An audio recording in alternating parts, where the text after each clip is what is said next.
Ya, ini menjadi satu pelajaran bagi pemimpin-pemimpin, penguasa-penguasa pemerintahan ya, yang menjalankan pemerintahan yang tidak pro rakyat, menjalankan pemerintahan yang tidak bertujuan untuk mensejahterakan rakyat. Fakta membuktikan bahwa di Nepal terjadi perubahan kepemimpinan di sana dengan cara yang luar biasa mengerikan.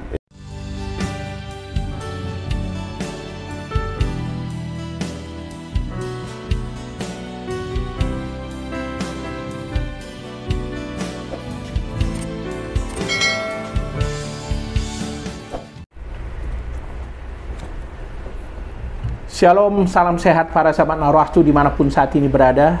Ini adalah podcast ke-266.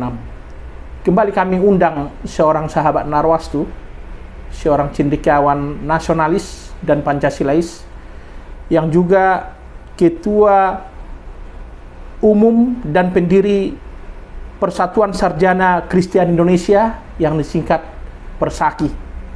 Dia juga pendiri dan pembina Yayasan Pengembangan Pendidikan Insan Pancasilais. Ini seorang tokoh yang nasionalis, Pancasilais, dan religius. Beberapa waktu yang lalu juga sudah bicara tentang situasi bangsa dan negara kita.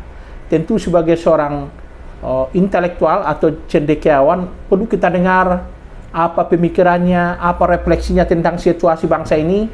Apalagi pada akhir Agustus 2025 yang lalu bangsa kita mengalami huru-hara, kerusuhan, tapi puji Tuhan, Pak Prabowo Subianto bisa dengan cepat mengatasi sehingga saat ini situasi kondusif. Tapi sebagai bangsa yang harus melihat ke depan, kita perlu belajar terus dengan situasi dunia saat ini. Kita tahu Nepal, sebuah negara yang kecil, kemarin juga mengalami huru-hara. Generasi muda bisa membuat sebuah demo besar yang menggulingkan pemerintahan, tapi banyak pihak yang merasa sedih dengan situasi di sana karena terjadi pembakaran hebat, ya, terjadi juga aksi yang kadang tidak masuk akal kita lihat karena elit-elit politik juga ditelanjangi, bahkan ada pembakaran rumah para pejabat. Kita akan berbincang tentang situasi bangsa kita ke depan bersama Bapak Pendeta Dr. Michael Lumanau, SH MTH. Shalom Bang Michael. Ya, shalom. Ya, salam sehat Bang ya. Ya, sehat, puji Ya. Tuhan. Ini beliau baru pulang dari luar kota. Kami mestinya kemarin hari Jumat yang lalu bertemu, tapi beliau baru punya waktu saat ini. Bang Michael, di podcast kita yang lalu pada akhir Agustus 2025, Abang sudah menyampaikan harapan kepada Pak Prabowo Subianto supaya bertindak cepat ya. Ya. Dan ternyata puji Tuhan ya, umat yang berdoa untuk bangsa ini ya didengar doanya oleh Tuhan. Pak Prabowo bertindak cepat untuk mengatasi kerusuhan yang terjadi di tengah bangsa kita. Nah, sekarang kalau kita lihat sekarang suasana sudah kondusif ya Bang ya. Ya. Tapi kita belajar sedikit dari masalah yang terjadi di Nepal kemarin. Abang kan mencermati juga situasi sosial politik saat ini. Bagaimana Abang melihat situasi sosial di Nepal? Kalau kita kaitkan agak mirip-mirip juga dengan situasi Indonesia. Walaupun di sana itu lebih barbar gitu ya. Apa pendapat Abang? Ya, ini menjadi satu pelajaran bagi pemimpin-pemimpin, penguasa-penguasa pemerintahan ya, yang menjalankan pemerintahan yang tidak pro rakyat, menjalankan pemerintahan yang tidak bertujuan untuk mensejahterakan rakyat. Fakta membuktikan bahwa di Nepal terjadi perubahan kepemimpinan di sana dengan cara yang luar biasa mengerikan ya, karena rumah pemimpin dibakar dan bagaimana keluarga-keluarga dari pemimpin-pemimpin itu diselamatkan melalui helikopter, diangkat dengan helikopter dan sebagainya. Saya ini mau menunjukkan bahwa rakyat membuktikan bahwa sebenarnya yang menjadi tuan daripada negara itu adalah rakyat. Bukan elit politik. Bukan elit politik. Itu yang disebut demokrasi, demokratein, kedaulatan di tangan rakyat. Rakyat membuktikan bahwa siapa yang berkuasa. sehingga rakyat menurunkan pemimpin, penguasa yang korup. Dan ini pelajaran bagi kita bangsa Indonesia, karena disampaikan ini mirip-mirip ya. Situasi itu adalah kemiskinan yang menjerat rakyat Nepal, yang kemudian para pemimpin itu menumpuk kekayaan, korupsi dan sebagainya. Terjadi gerakan rakyat yang sekali lagi saya katakan tadi bahwa rakyat membuktikan siapa yang menjadi tuannya sebenarnya dari satu pemerintahan, yaitu rakyat. Karena kita selalu berkata bahwa pemerintahan itu dari rakyat, oleh rakyat dan untuk rakyat, dan itulah demokrasi. Nah, kalau Indonesia tidak menjalankan sebagaimana mestinya demokrasi, di mana kepentingan rakyat menjadi sesuatu yang utama, ya. Kalau dalam bahasa Latin ada asas yang namanya salus populi suprema lex, ya, bahwa kesejahteraan rakyat itu adalah hukum yang utama, yang terutama. Ya, jadi ini pelajaran bagi bangsa-bangsa di dunia ini, dan beberapa waktu yang lalu Indonesia hampir pada situasi yang sama. Kita bersyukur bahwa Tuhan mengasihi bangsa Indonesia. Tuhan mendengar doa-doa yang disuarakan di gereja-gereja, semua gereja menyuarakan berdoa untuk bangsa Indonesia, untuk kemuliaan Tuhan ada di Indonesia dan sebagainya. Tuhan mendengar dan Tuhan mencintai bangsa Indonesia. Sehingga untuk sementara waktu ini kita aman, ya. Kita bersyukur bahwa Presiden Prabowo bisa mengambil sikap yang benar, yaitu dengan mengikuti beberapa tuntutan daripada para demonstran atau massa yang murni menyuarakan untuk melakukan pembaruan dan membuat kebijakan-kebijakan yang tidak membuat rakyat menjadi semakin susah. Begitu Bang ya. Tadi Abang bicara demokrasi. Demokrasi itu kan esensinya kan bagaimana mengekspresikan sikap, pendapat, gagasan di tengah sebuah masyarakat, bangsa, atau komunitas. Tapi demokrasi yang kita lihat di Nepal, termasuk yang pada 28 Agustus 2025 yang lalu, menjadi demokrasi yang barbar. Demokrasi itu kan mestinya harus memperhatikan hak asasi manusia, tidak melanggar HAM, tidak melakukan anarki, dan tidak melanggar hukum. Jadi apa sebenarnya menurut Abang pemicu ini? Katakanlah di Indonesia karena ada ucapan anggota DPR RI yang tidak patut, atau katakanlah Abang bilang tadi kemiskinan. Ya, kita lihat bahwa ini sesuatu yang terjadi yang begitu parah, begitu ya dikatakan brutal, ya. Itu tidak terjadi begitu saja. Ini adalah ada akumulasi dari ketidakpercayaan masyarakat, rakyat kepada pemimpin. Akumulasi dari berbagai macam persoalan yang ada pada rakyat. Di satu sisi, pemerintahan itu hidup berfoya-foya, seperti ada di Nepal, penumpukan kekayaan dan sebagainya. Dan ini mudah sekali terpicu. Kalau ada di Indonesia kemarin itu ada suara-suara yang terpicu karena ada joget-joget di DPR dan pernyataan-pernyataan atau statement-statement yang merendahkan rakyat, itu sebenarnya cuma triggernya saja, pemicu dari suatu keadaan yang dialami oleh masyarakat yang begitu menghimpit, dan akumulasinya bertahun-tahun mereka tidak mengalami perubahan hidup dan hidup semakin sulit. Nah, itu akumulasinya, dan terjadi pada waktu triggernya itu adalah ketika ada orang-orang DPR yang berjoget-joget dan sebagainya. Jadi kemuakan itu dia. Ya, rakyat itu muak, dan itu diekspresikan dengan demonstrasi. Nah, biasanya kalau sudah demonstrasi di ribuan orang, puluhan ribu, itu pasti kita semua tahulah bahwa selalu ada orang-orang yang pihak-pihak yang selalu membonceng situasi seperti ini. Jadi bagi saya sebenarnya rakyat itu yang murni rakyat, mereka menyuarakan kepentingan mereka saja. Tetapi kalau kita lihat dalam berita-berita yang ditangkap oleh medsos dan segala macam itu jelas sekali bahwa rakyat yang sebenarnya itu menyuarakan pendapat mereka dengan baik, dengan benar.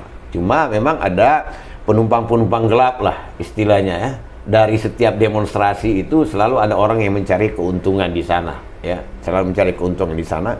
Baik masyarakat yang secara itu mentalnya tidak baik, ataupun mungkin lawan-lawan politik atau elit dan sebagainya. Dan itu fakta membuktikan, ya. Sekarang masih ada dalam investigasi dan sebagainya. Jadi memang demokrasi itu kan menunjukkan bahwa kedaulatan di tangan rakyat, dan demokrasi juga menjamin bahwa rakyat itu bisa menyampaikan pendapatnya dan dijamin oleh undang-undang, ya, yaitu hak untuk berserikat, hak untuk menyampaikan pendapat, ya, dan sebagainya. Itu mereka menjalankan dengan benar. Cuma sekali lagi bahwa dalam kumpulan orang yang banyak ada psikologi massa di sini, ya.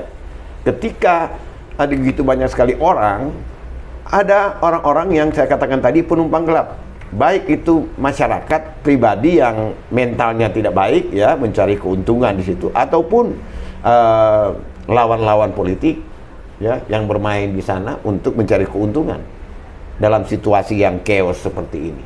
Begitu Bang, ya. Abang tentu masih ingat ketika suasana di tengah bangsa kita ini mengarah ke chaos. Pak Prabowo Subianto mengundang tokoh-tokoh agama, tokoh lintas agama, juga tokoh-tokoh pemuda lintas agama. Apa yang Abang maknai di situ?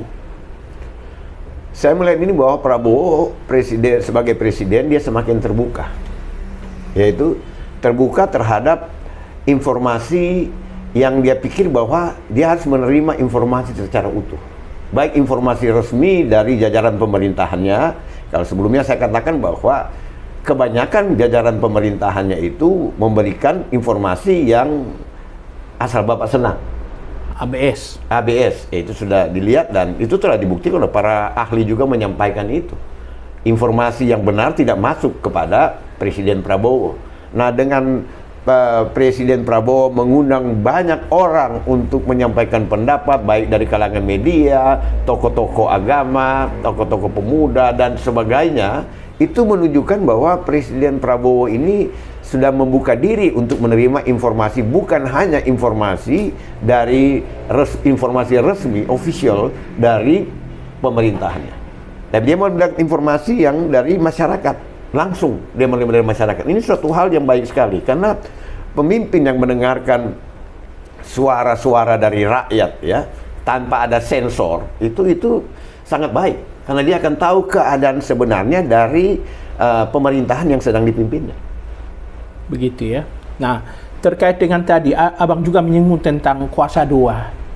Ya, 4 hari yang lalu, di ruang podcast kita ini, seorang mantan wakil rakyat 2 periode di DPRD DKI Jakarta, Bapak Dr. Andus Sahrianta Tarigan MA, menyampaikan begini, mungkin kalau tidak ada doa, bangsa kita ini sudah bubar, katanya begitu.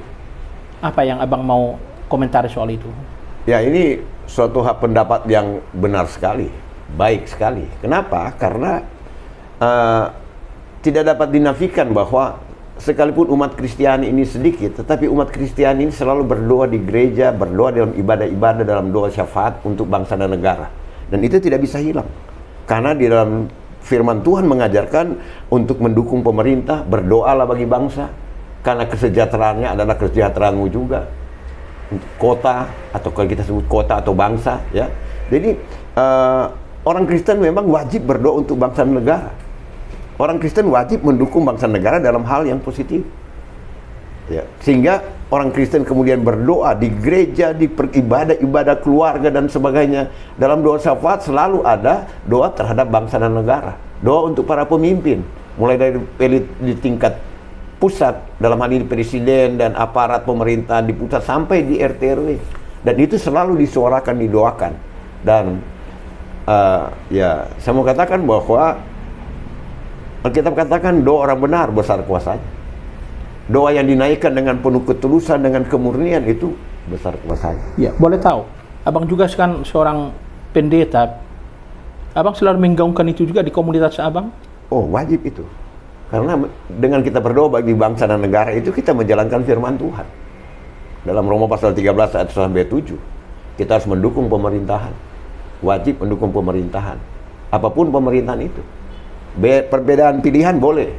Tetapi ketika pemimpin telah dipilih, ditentukan, diresmikan, pemimpin yang sah harus didukung. Dan gereja-gereja wajib melakukan itu karena firman Tuhan. Melakukan kehendak Tuhan, berdoa bagi bangsa dan negara itu adalah kehendak Tuhan. Perintah Tuhan, kehendak Tuhan. Begitu ya. Bang Michael, terkait dengan itu, di ruang podcast ini juga Bapak Saryanto Tariga menyampaikan begini. Selain kita berdoa, para elit politik ini juga harus memperhatikan etika dan hati nurani, bertobat, rendah hati. Apa yang Abang mau komentari soal itu? Karena saya berkecimpung di bidang keagamaan, teologi, jadi ini suatu hal yang tepat sekali.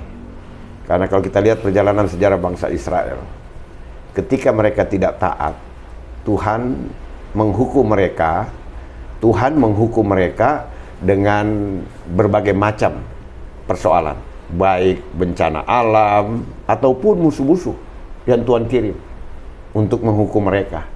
Jadi kita lihat kalau dalam sejarah Israel, setiap kali Israel taat kepada Tuhan, mereka diberkati. Apabila mereka tidak taat, pemerintahan tidak taat, tidak lagi beribadah kepada Allah dengan sungguh-sungguh, Tuhan menghukum mereka. Nah, terjadi pertobatan massal yang dilakukan. Pertobatan massal yang dilakukan. Ketika Israel pulang dari pembuangan di Babel, Ezra, Nehemia, dan semua kemudian melakukan pertobatan massal. Hukum Taurat diajarkan di mana-mana dan sebagainya, dan kemudian bangkit lagi. Jadi memang kalau disebut bertobat, pemimpin harus bertobat secara massal, ya.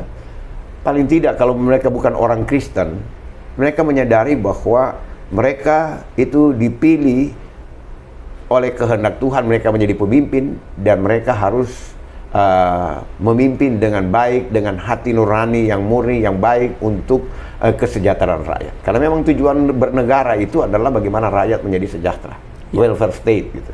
Dengan situasi seperti ini, Bang, Abang kan sudah cermati, Wakil Menteri kemarin ditangkap KPK karena korup, ya. Mungkin di luar itu nanti masih banyak juga akan terjadi. Termasuk ucapan seorang pemimpin yang arogan, yang dipati, yang sampai dia di demo ratusan ribu massa. Jadi untuk sekarang ini menurut Abang, apa ada arah pertobatan dari elit politik yang Abang lihat untuk situasi saat ini? Memang sulit kita mendeteksi ya seorang bertobat atau tidak, tetapi dari perilaku akan menunjukkan bahwa orang itu merubah sikapnya, ya. Saya pikir bahwa Presiden Prabowo dan jajarannya merubah sikap. Kalau kita tidak mau katakan itu sebagai satu pertobatan gitu ya, mereka merubah sikap dalam cara mengelola negara. Kali kemarin ada kebijakan-kebijakan, tuntutan-tuntutan dari para masyarakat, ya, tuntutan-tuntutan masyarakat mulai dipenuhi, ya. Dan ini saya sebut hal yang baik kalau nggak mau disebut sebagai tren positif gitu, ya. Faktanya bahwa situasi yang chaos, situasi yang kacau, situasi yang membuat masyarakat itu menjadi tegang dan sebagainya, mau keluar rumah tidak berani dan sebagainya, sekarang mulai pulih. Ya, kita doakan supaya pemimpin-pemimpin ini betul-betul menyadari bahwa mereka dipilih bukan untuk bersenang-senang, bukan untuk memperkaya diri, tetapi mereka dipilih untuk supaya mereka bisa mengelola negara dengan baik. Dan dalam hal ini, dalam negara ini ada rakyat yang mendukung mereka, rakyat yang diwakili mereka. Itu harus dipimpin dengan baik, yaitu hal-hal yang kebutuhan masyarakat, paling kurang kebutuhan dasar, makan, minum, pakaian, perumahan dan sebagainya. Ini kan kebutuhan dasar yang harus dipenuhi gitu, Bang. Begitu ya. Bang Michael, kita lihat ketika terjadi kemarin kerusuhan di tengah Indonesia, ada dua figur yang menurut saya sangat menonjol sebagai figur influencer ya di media sosial, yaitu Salsa Erwina Huta Galung yang berada di Denmark, dan yang satu lagi berada di Indonesia yaitu Peri Irwandi. Nah, bagaimana Abang lihat dari sisi komunikasi peran mereka ini? Katakanlah mereka ini juga kan ikut menyemangati tanda petik masyarakat kan untuk meneriakkan aspirasi mereka. Ya, dua orang ini memang sangat menonjol. Yang boleh dikatakan, kalau nggak mau dikatakan sebagai provokator gitu. Tanda petik ya? Tanda petik ya. Ya, khususnya Salsa Elwina. Ya. Dan saya mengamati, mengikuti. Awal-awal saya setuju. Tapi belakangan dia sedikit ada membelok gitu. Ya. Sejujurnya saya melihat bahwa setelah membelok, saya mendengar suaranya yang tendensi lebih kelihatan. Kami kan dalam pendidikan kan tahu persis bagaimana cara komunikasi yang tendensius dan cara komunikasi yang menyampaikan sesuatu yang sebenarnya gitu ya. Dan saya melihat bahwa Salsa Elwina ini sedikit tendensius gitu. Dan selidik punya selidik, mohon maaf gitu. Selidik punya selidik ternyata punya keterkaitan dengan partai politik. Saya tidak perlu sebut partai politik apa. Punya keterkaitan. Jadi dengan demikian kemudian di counter gitu ya, di counter oleh kritik-kritiknya di counter oleh beberapa elit politik juga yang ternyata faktanya benar, karena sekarang kan kita tidak bicara lagi sesuatu yang semua pandangan biasa saja, tetapi ada bukti-bukti. Karena dalam era digital sekarang bukti-bukti ya digital itu, jejak digital ada itu, ya, itu selalu ada gitu. Itulah kelebihan dunia sekarang itu. Jadi untuk Salsa Elwina seperti itu, permulaannya baik. Kalau Peri Irwandi ini saya melihat dia, saya mengikuti dia juga menurut saya seorang ya ilmuwan muda. Cerdas dan berani ya? Cerdas dan berani. Saya melihat dia punya latar belakang pendidikan dan sebagainya, dan juga cara berbicaranya dan fakta. Fakta itu yang disampaikan itu sesuatu yang ya mungkin sangat berbahaya buat orang-orang yang ada dalam informasi dia. Ya. Bang Michael, Abang sebagai Ketua Umum Persaki, Persatuan Sarjana Kristen Indonesia, tentu memperhatikan juga kemarin reshuffle kabinet ya. Ada 6 kementerian yang mengalami pergeseran gitu ya, pergantian. Termasuk di bidang ekonomi dan politik dan keamanan. Abang bisa komentari soal itu? Ya, kalau saya lihat ini kan dalam reshuffle ini ada beberapa menteri yang diganti. Saya pikir ada 2 paling signifikan dalam konteks berbangsa dan bernegara ya, yaitu 1 Menteri Keuangan. Karena ekonomi ini kan sambil minum Bang ya. Ya. Menteri Keuangan ini kan memegang peranan penting bagi maju mundurnya ekonomi negara kita ini, karena dia menjadi bendahara negara ya, keuangan, bendahara negara. Jadi ketika diganti, saya melihat ada hal-hal yang positif. Karena pendekatan yang dilakukan oleh menteri yang baru ini, Sadewa ini, ya, yang ini Menteri Keuangan yang baru ini, dia pendekatannya bukan dari teoritis, tapi dia latar belakangnya praktisi. Karena dia bukan dari ekonomi, S1-nya bukan ekonomi, dia adalah S1-nya dari ITB. Jadi dia orang yang ada di pasar, jadi pelaku, jadi bukan pembuat kebijakan. Jadi dia tahu persis bagaimana melakukan itu, dan saya pikir ada hal-hal yang positif. Salah satu fakta, dia mulai menurunkan, menjawab kebutuhan masyarakat, yaitu pajak diturunkan atau ditanggung negara untuk industri kecil, alas kaki dan sebagainya, itu yang memegang banyak sekali pekerja ya, dan juga beberapa kebijakan, termasuk menggelontorkan 2.200 triliun yang ada di BI untuk menggerakkan ekonomi. Saya pikir itu baik ya, ya, arah positif lah ya.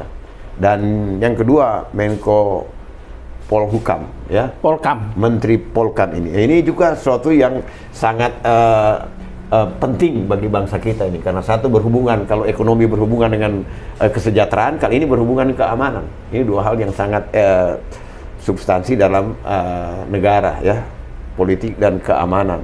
Kalau sampai sekarang belum ditunjuk siapa, pasti ini karena perlu pertimbangan yang matang, perlu pertimbangan yang betul-betul baik, perlu mendapatkan masukan-masukan dari banyak orang, karena ini menyangkut kebijakan politik, ini menyangkut juga tentang kebijakan keamanan. Walaupun Menko ini mengkoordinir, tetapi yang namanya Menko kan pasti dia mempengaruhi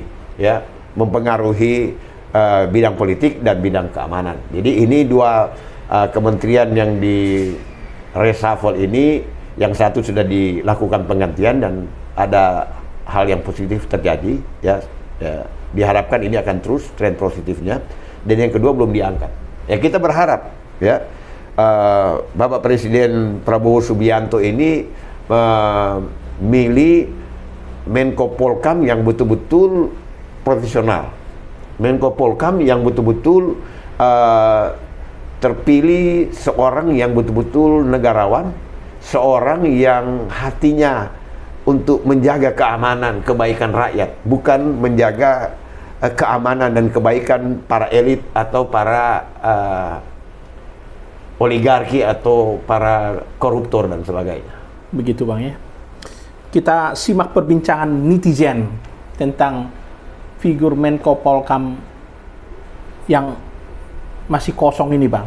Sekarang kan pejabat sementara kan Menteri Pertahanan Syafri Samsudin. Kemarin saya baca di sebuah postingan di media sosial, ada disebut nama seorang mantan Panglima TNI, kemudian mantan Kapolri. Tapi ada orang yang lebih banyak merujuk pada nama seorang figur pendekar demokrasi yang pernah di legislatif, eksekutif, yudikatif, Profesor Mahfud MD. Nah, apa pendapat seorang Ketua Umum Persaki, Bang Michael Lumanao, tentang ini? Menurut saya, ya saya bisa memilih, ya.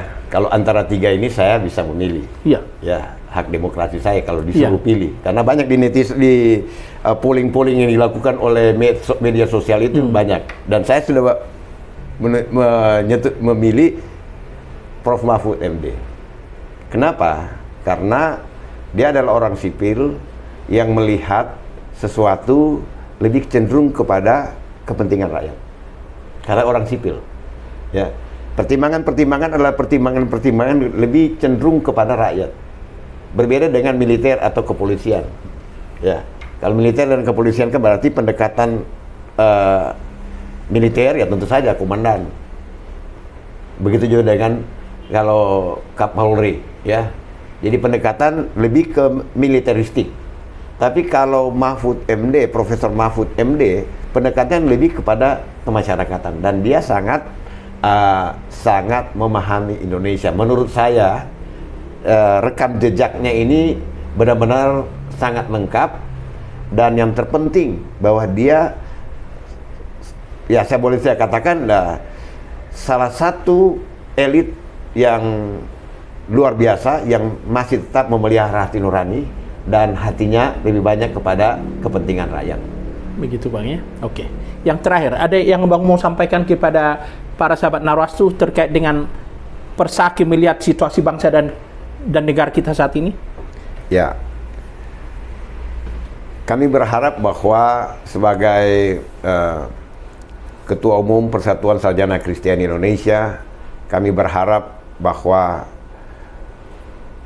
Presiden Prabowo Subianto teruslah menjalankan apa yang dilakukan sekarang ini, menerima masukan-masukan dari banyak orang, sehingga informasi tentang segala sesuatu yang berhubungan dengan bangsa dan negara ini tidak hanya pada satu sisi, yaitu dari elit atau jajaran pemerintahan saja, tetapi juga menerima informasi-informasi dari berbagai macam kalangan, baik dari para jurnalis, para tokoh agama, tokoh masyarakat, dan lebih seringlah untuk bisa mendengarkan suara rakyat dengan menerima banyak kalangan, ya, sehingga informasi tentang bangsa dan negara kita ini betul-betul informasi yang betul-betul lengkap, komprehensif gitu, ya, sehingga bisa mengambil kebijakan-kebijakan, tentu saja kebijakan-kebijakan